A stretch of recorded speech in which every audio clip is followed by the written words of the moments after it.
प्यारे बच्चों, आज हम पुनः हिंदी साहित्य की पुस्तक कक्षा 9 की क्षितिज भाग प्रथम का अध्ययन करेंगे। प्यारे बच्चों, इसमें देखेंगे आज हम पाठ संख्या 13 के पद संख्या 5 का अध्ययन करेंगे, जिसकी रचयिता प्राकृत कवि सुमित्रानंदन पंत जी हैं। प्यारे बच्चों, ये छायावादी कवि हैं और इन्होंने ग्रामश्री शीर्षक के माध्यम से ग्रामीण क्षेत्र के सौंदर्य का वर्णन किया हुआ है। किस सौंदर्य का वर्णन किया हुआ है, आइए देखते हैं। कवि का कहना है कि जब हम ग्रामीण क्षेत्र में भ्रमण करते हैं तो हमें विभिन्न प्रकार के प्राकृतिक सौंदर्य का अवलोकन करने का अवसर प्राप्त होता है, जिसमें कवि कह रहे हैं कुछ इस प्रकार से। आइए देखते हैं उनकी लेखनी में क्या वर्णन हुआ है। कवि कहते हैं कि पीले मीठे अमरूदों में अब लाल लाल चित्तियाँ पड़ी, पक गए सुनहरे मधुर बेर, अंवली से तरु की डाल जड़ी। लहलह पालक मह मह धनिया, लौकी और सेम फैली, मखमली टमाटर हुए लाल, मिर्चों की बड़ी हरी थैली। वाह! वाकई में कवि सुमित्रानंद पंत जी ने बड़े ही खूब सुंदर तरीके से प्राकृतिक सौंदर्य का कुछ इस प्रकार से वर्णन किया हुआ है। कवि कहता है कि वसंत ऋतु जब आता है, एक विशेष मौसम है, अर्थात ये कहा जाता है कि यह ऋतुओं का राजा है। तो वसंत ऋतु जब आता है, उस ऋतु में क्या क्या हमें प्राप्त होता है, इस सौंदर्य का कवि जो है वर्णन किया हुआ है। कवि कहता है कि पीले अमरूद अब लाल चित्तियों वाले हो गए हैं, अर्थात पीले मीठे अमरूदों में अब लाल लाल चित्तियाँ पड़ी हैं। कवि कहता है कि पक करके अमरूद जो है पीले हो गए हैं, और पीले होने के बावजूद इतने पक गए हैं, स्वादिष्टता बढ़ने के कारण उस पे लाल लाल चित्तियाँ पड़ गई हैं, जो अतिशय सुंदर और मीठे का प्रतीक दे रही हैं। आगे कवि कह रहा है कि पक गए सुनहले मधुर बेर। बेर मतलब जिसको हम बैर कहते हैं, खाने के लिए बहुत स्वादिष्ट फल होता है।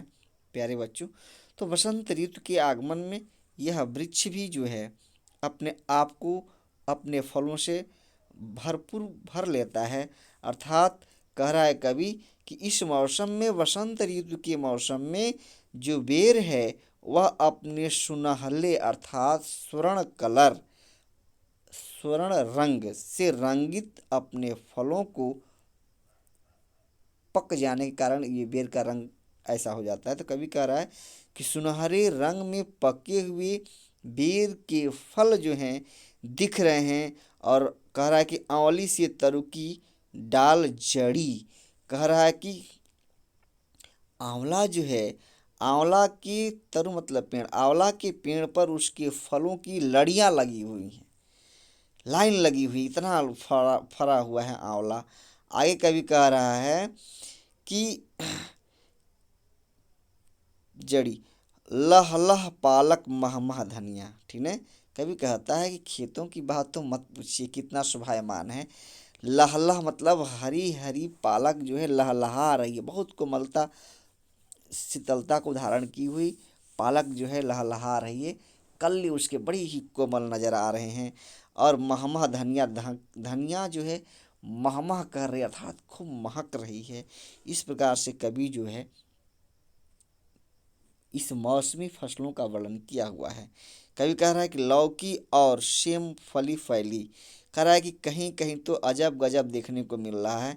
कहीं कहीं खेतों में तो लौकी और सेम की लताओं में लौकी और सेम काफ़ी मात्रा में झूल रही हैं, तो कहीं पर मखमल से मुलायम टमाटर हरी से लाल हो गए हैं।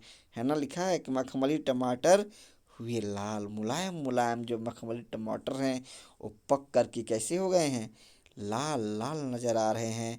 और तो और अगली फसल का वर्णन कभी इस प्रकार से करता है कि मिर्चों की बड़ी हरी थैली। कह रहा है कि मिर्चा की तो बात ही छोड़िए, मिर्चा तो अजब गजब नज़र आ रहा है। कह रहा है कि मिर्चा के गुच्छों को देखकर कवि की कल्पना उन्हें बीजों से भरी हुई हरी थैली के रूप में दिख रही है, अर्थात कवि की लेखनी इस प्रकार से प्रस्तुत कर रही है। इस मौसम में अर्थात वसंत ऋतु के आगमन में, वसंत ऋतु में आप कवि ने यहाँ पर अमृत फल का वर्णन किया हुआ है, उसकी विशेषता बताया हुआ है, और मधुर पके हुए मीठे बेर का वर्णन किया हुआ है, आंवले पेड़ का वर्णन किया हुआ है, फिर पालक धनिया की विशेषताओं का वर्णन बताया हुआ है, लौकी और सेम की फली कैसे लगती है उसके बारे में बताया हुआ है, फिर जो हरे हरे मखमली टमाटर होते हैं वो पक के कैसे हो जाते हैं उसका वर्णन कवि ने किया।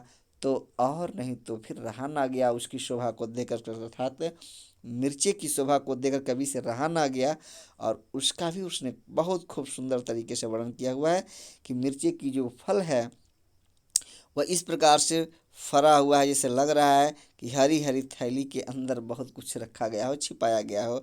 मिर्चों की बड़ी हरी थैली, कवि कह रहा है कि मिर्चों की डालियों में ऐसा लग रहा है कि बड़ी बड़ी हरी हरी थैलियाँ रखी गई हैं। इस प्रकार से वह मौसमी फसलों का कवि जो है वर्णन किया हुआ, अर्थात सुमित्रानंदन पंत जी जो है इस तरह से वर्णन किए हुए हैं। ठीक है, तो हमने देखा प्यारे बच्चों कि यहाँ पर प्राकृतिक सौंदर्य से सुसज्जित खेतों और फसलों का कवि ने सुंदर वर्णन किया हुआ है। लाल लाल में जो शब्द है वह पुनरुक्ति प्रकाश अलंकार का प्रयोग किया गया है।